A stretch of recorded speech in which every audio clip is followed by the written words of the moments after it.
how many grafts are required for the hair transplant surgery, and how do we determine calculating the number of grafts required? This is the most common question my patients ask all the time. Hi everyone, this is Dr. Swati from Neurodes, Bangalore, and today we are going to dive into a very crucial topic for anyone who's looking out for a hair transplant surgery. Now, there are a number of key factors that are involved. So I'm going to explain one by one, starting from in-person consultation. So the online consultation can give you a fair approximate number, but in-person consultation is what I personally prefer, because once the patient comes in, I can get to know what his expectations are, and I can get to know the age and the donor area and the scalp size and the texture and the curl of the donor area. All right. And once the patient comes in, I get to examine him. And while examining, I can use something known as trichoscope.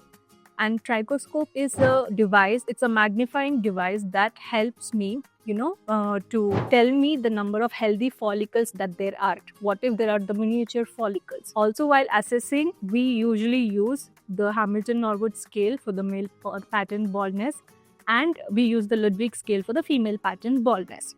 And once the examination is done with the trichoscope, this is where the customization comes in the picture. When I say customization, I get to discuss with the patient, whereas I can ask questions like, where do you require more density? Is it in the frontal area or is it at the crown area? Depending on the patient's expectations and the number of healthy grafts that he or she can offer it to me, I get to design.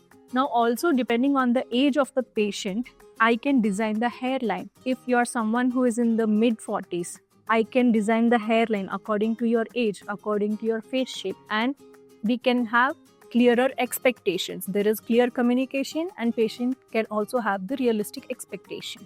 So hair transplant is something, it is extremely personal. It is customized and tailored to each. There is nothing like one size fits all. So if you're looking for someone who want to do a hair transplant, please come to the Neurodes Bangalore, get an in-person consultation, and then we can discuss it from there. Thank you. Follow us for more.